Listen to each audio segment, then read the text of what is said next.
me to recognize our guests of today. Is the guest of honor, actually, not just guest speaker for the public service, but for the public lecture, but our guest of honor, because I think it's such a privilege and an honor to have you, Chair, as a part of this to grace this research, innovation, and industrialization week, which we so much put on our calendar and cherish and value. This is our small way of speaking to the nation. So having you grace this occasion is huge for the University of Zimbabwe. I want to acknowledge you and acknowledge all the esteemed commissioners that are here with us, senior government officials that are here with us. I know that we have had protocols announced already, but let me also acknowledge the University of Zimbabwe executive.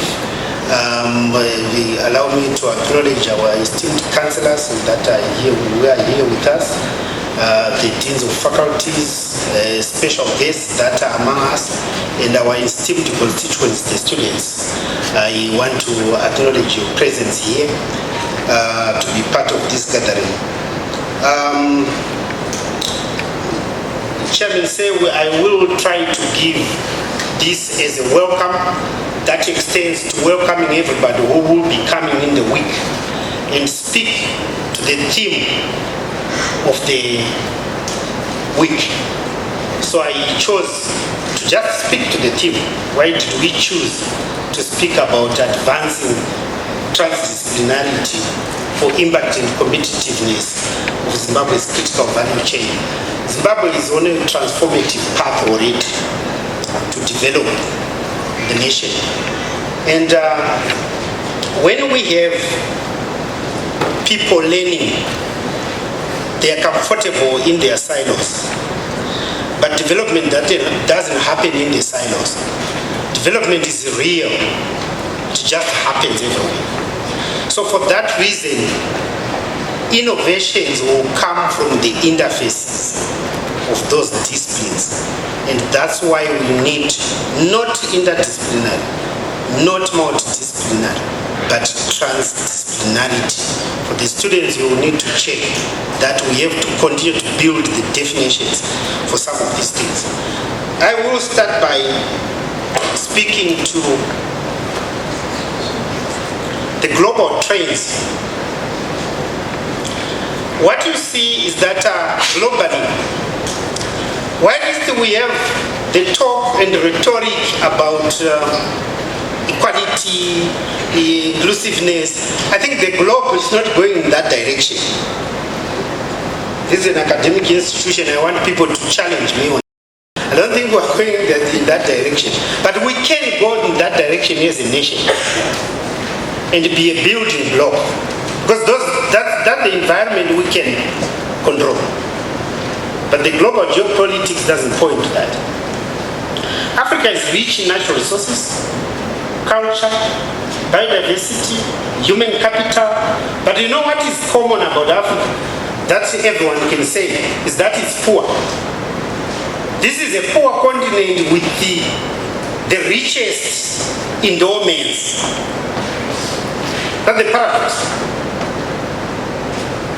So you come from the richest continent and you are the poorest. Wake up.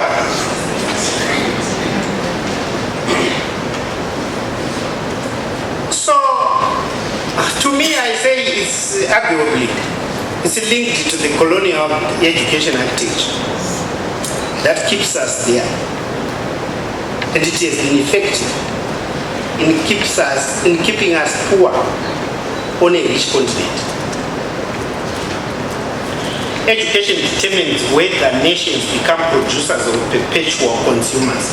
Can become a big supermarket and produce nothing. But our heritage-based education 5.0, we are saying, let's produce something, even just a bottle top. So, true wealth lies not only in minerals, the land, but in knowledge, innovation, technology, and most importantly, people. True wealth lies in the people, the human capital we have.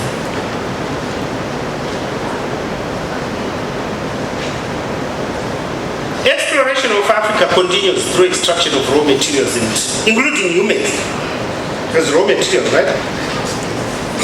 So, my argument, guest of honor, is that Africa has always been about raw materials, and it shall continue in a long time to be about raw materials, unless something changes. But that something is about us understanding in its deepest meaning, as intended, to say, if you are waiting for someone to come and say, wake up, we want to give you this, then you are lost. We have to do it ourselves. So, there is a continuation or a continuing pattern of exploitation. It comes in all different forms. But let's look at the cycles, even just looking at the minerals. Students are good at learning that in this era. I saw when we were working on this, I was speaking to the team that I was writing and saying, let's be a team of thinkers and try to analyze this and say, in the beginning people say we're doing timber. So even if you look at the border posts, they were about shipping timber out across coastal areas. So we moved to, don't mention gold. Gold was shipped from everywhere, right? Let's move to an era of diamonds. We can have an era of platinum. We have now an era of lithium as we go, right? So it will be one mineral after another, except that they're not beneficiated and processed in Africa. I asked one developed country scientist, as a scientist, to say, what do you export? What is the power of your country? That we were just having a conversation. And then the gentleman said, quite a very high level scientist, he said, no, as we export technology. We take raw materials from all over the world, but what we export to you guys is technology. And we were having a very rich discussion, and was trying to list to me and said, do you know this comes from, do you know this comes from, do you know this comes from? And I realized, yes, they are all coming from wherever. What I could not count was the technology we're exporting, right? So that's the challenge for students and our experts. We want to be able to count the technology we're exporting. So, there are many global trials and experimental systems. They start in Africa, right? If you want to try something, even if you want to see how a disease progresses and works and so on.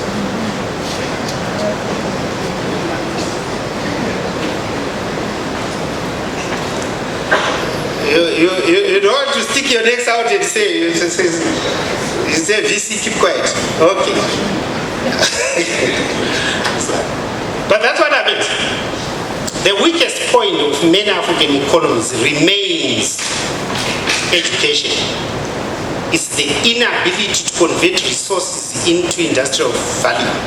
What you can call the incapacity to unlock value. You are seated there with diamonds, you don't know what to do with them. You are seated there today with lithium, you don't know what to do with it.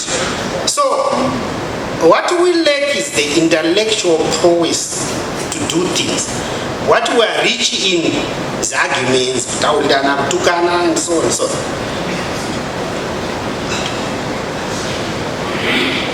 Let's refocus. Students, you are my better audience. The elders have already done their part, but for students, I think this is where we have to wake up. You are in an era where you should be smarter in the brain, generate products, generate the goods, generate knowledge. That's where you beat the others.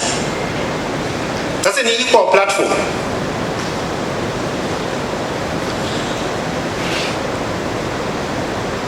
So, Zimbabwe introduced the heritage-based education 5.0 as a transformative philosophy to repurpose our education, to create the capability to produce goods and services, to restore dignity and stop entrenching subjugation and planning of resources. What we've done for ages is to aid the plunderer. What we should do now going forward is to restrict and stop the plundering, but add value and be a global participant in terms of our economics. The higher education was placed at the center of national development through the wisdom and visionary leadership of His Excellency, our Chancellor, to become a knowledge-driven and innovation-led economy.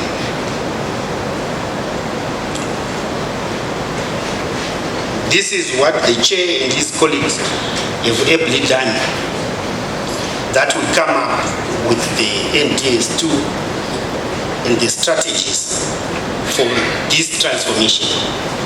Education became the engine for development rather than a support function. I'll speak to that point a little later. We can then say, how did we become? So I want to just elaborate on the story of the university, on how we became. When we came in 2018, 2019, I was saying, how do we become?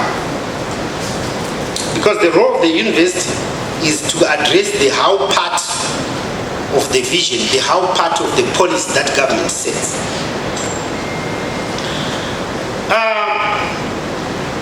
The university developed its capacity, which is now growing. I'm happy, executive director, with the numbers. In fact, I thought people would clap hands for the large number of submissions. We didn't start there. We started celebrating 97 submissions of abstract and 139 submissions of abstracts, then 200 and something. My memory is usually very sharp. And now to shoot to about 600 and something submissions, going towards 700, it means the university is now up. Congratulations. So the new lens we want to put on is to reimagine the future of Zimbabwe in light of Vision 2030. To say, what will things look like in 2030? How will we look like? What will your village look like? Your home look like? Your industries look like? Your businesses look like? Your houses look like? I think that's what we want to reimagine. The state of our technology. You are not on the side and others doing it. No, you are part of that development process. Debate and engagement has increased between universities, government, industry, and communities with the coming in of the heritage-based education 5.0. So it became education 5.0 is now rooted in the aspirations of the people of Zimbabwe, I would say. Deliberately, we should then ensure that we are relevant and we align with the strategies, the national strategies, global strategies, as what has already been alluded to by the executive director. The UZ research focus runs with the adage, what do our people want? I think our proposition is very simple, guest of honor. It's just to say, if people want clean water, are we producing clean water? Are we enabling the production of clean water? If people want good shelter, are we enabling that as a university? I think that's where our focus should be. So we went through a transformative journey where we started with the deep transformation and the reconfiguration of our 5 pillars, which is our research, our innovation, our industrialization, our community service, and our teaching and learning. And these were challenging times when we were building this ecosystem. And it was not comfortable for both, particularly for staff. I think for students it's okay, you just come and learn. But for staff it was difficult to challenge a professor who has been there for 20 years to say, what do you think you are worth? What are you doing? It's very uncomfortable, right? But it's not trying to embarrass or demean anyone. It was trying to tell ourselves, waking up each other to the reality that we have to transform Zimbabwe. I think that was the purpose. And that's why we changed the DNA of the University of Zimbabwe in line with the thinking in heritage-based education 5.0. The transformation agenda challenged the status quo and redefined universities. We are now an outcome-based, comprehensive university based on research and innovation. That's what we are calling ourselves as University of Zimbabwe. Then we embraced that products from the university are not just graduates with their certificates. They are also startups, the businesses we have, the goods and services that we produce are part of the university ecosystem. That's what we have defined. And we've become a leading example when it comes to transforming education. And this is evidenced by the kind of referrals we get, the kind of inquiries we get, the invitations we get to engage with other universities across the world, and particularly also in Africa. The number of universities that have visited this innovation hub, chairman, trying to make inquiries about the value of heritage-based education 5.0 is phenomenal. It's something that I have to announce because it will otherwise go unannounced, but people are coming and learning. And because of intellectual property issue, I think it's an IP that we are selling to other parts of the world. And it's His Excellency's IP actually of the heritage-based education 5.0 that people are coming to import. The region is increasingly recognizing that colonial education models do not work, while traditional teaching and assessment methodologies became inadequate for the modern realities. I have already alluded to that when I was saying wake up. So we have the ICTs and quality assurance. I'm happy that people are beginning to embrace ICTs, and we are beginning to embrace ICTs. In the COVID era, we had no choice. That's when we came up with the LMS.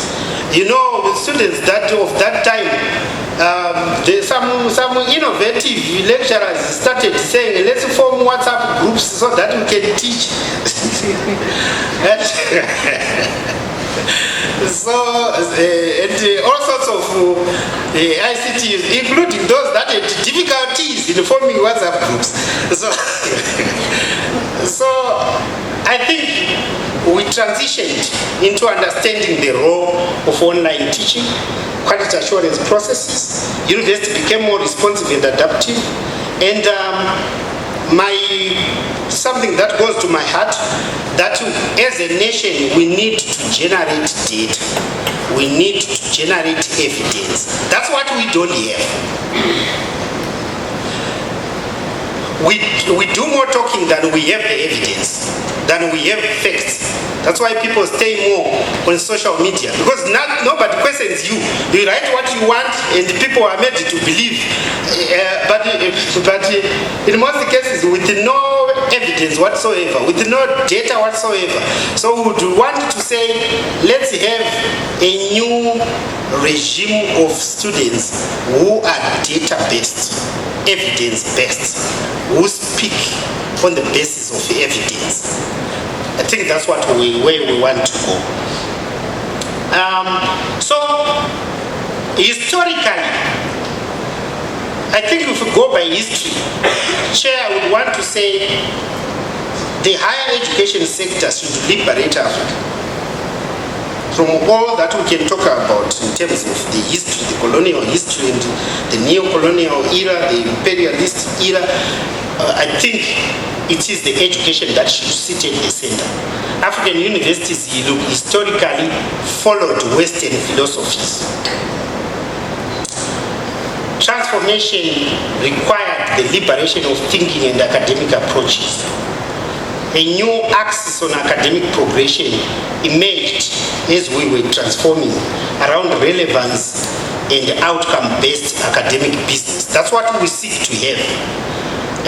In the past, people were defenders or ostented the colonial architecture of education. That's what our learned people were made to defend. So that way you accelerate the operation of your people.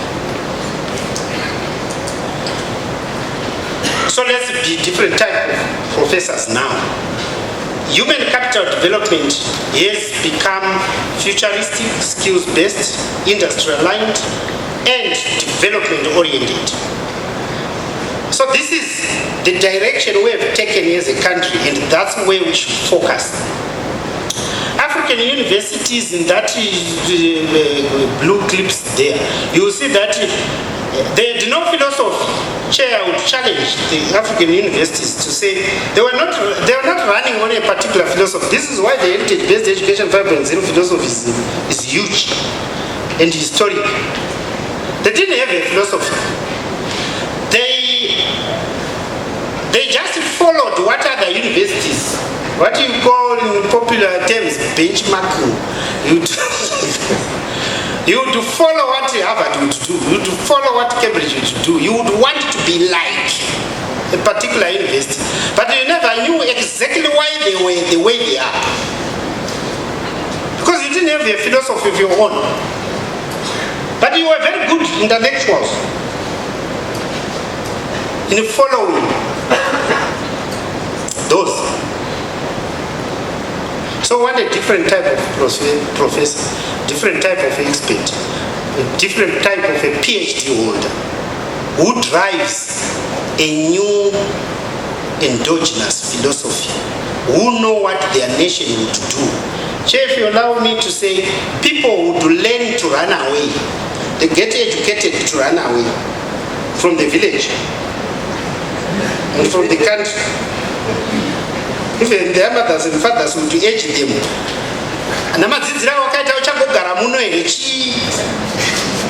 What I call bubbling out. So you live with the rest, you are the sibling, the most gifted sibling, intelligent. So you leave the rest of the siblings in quandary, struggling. I hope you are following what I'm trying to say. They would think you would come back. There's no coming back. They're just finding their way to wiggle through. If they are learned, God. I think that has to change. I go master the ways. I go master the techniques, the technologies, the ways of doing things. I go get educated and come back and rescue your people. So our education is busy blaming because my father didn't have this, my father didn't do this, our leaders didn't do this. No, they wouldn't do it. They don't know. You went to school, come back. That's my submission. How do you say I'm going to take some moment? That's what they know. I'm going to take some moments out. No, I'm going to South Korea. He wants this, our engineer. What's the matter? Ababa Muslim. What I'm here to this is. How can he went to Industrialisation. He went to this is a chizoga. I hope my shoulder is clear. Right? We have sent you and we look up to you. And you are using it to escape. That's not the student, that's not the learning we are talking about. So our professors would be people who speak a language that people don't understand. And would be people who don't understand what people are saying.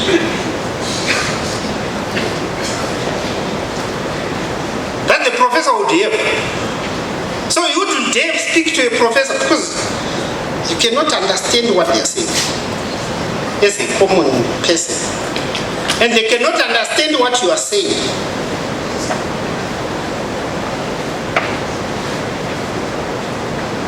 havawi zvamotaura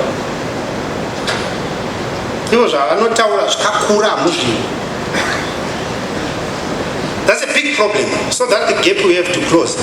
We have to be with the people and show that whatever, however sophisticated that transdisciplinarity, however sophisticated your learning is, it should be understood by a simple person.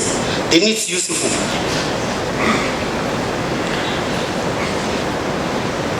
So we decided that we pull down silos.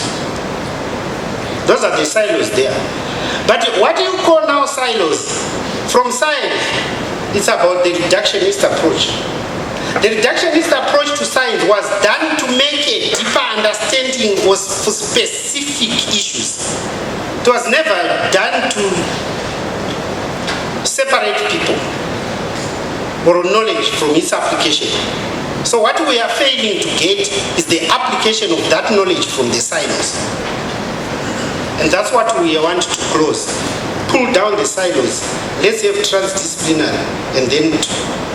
So purpose-driven education connected knowledge directly to societal transformation. That's what we want to have. So we have people who know a lot, but we cannot apply anything. This is then the education of papers.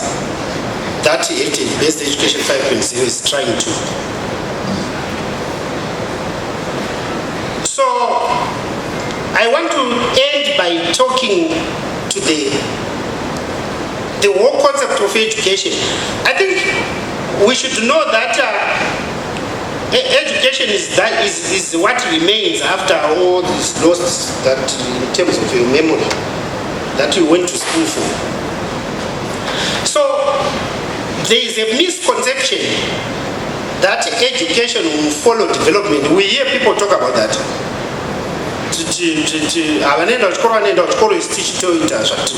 No, it doesn't work like that. Education should be the centerpiece. It should be the core of development. You cannot separate education and development. It's not possible. It's just not possible. So that is why we need an education that teaches people how to think, what to think, when to think, and how to apply what they think. It's about thinking. The university, I've said with other fora, is a thinking entity, it's a thinking institution. So universities should be integral to economic planning and national socio-economic growth. It is the bedrock of national prosperity.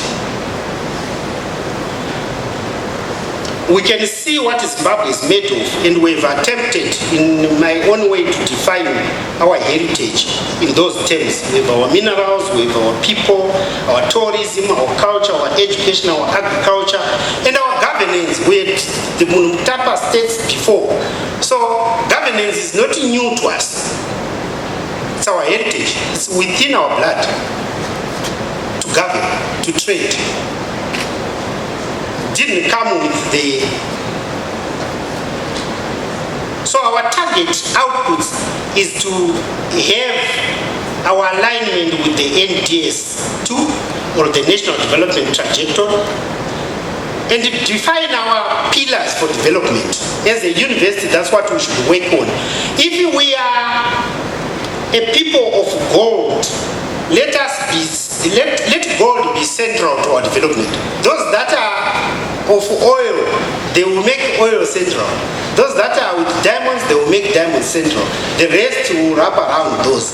And I think it's a discourse that we should have. And Research Week is the better time to do that debate. So the future of higher education in Africa will be on transformation of education across Africa, which is, I would submit that it's now irreversible.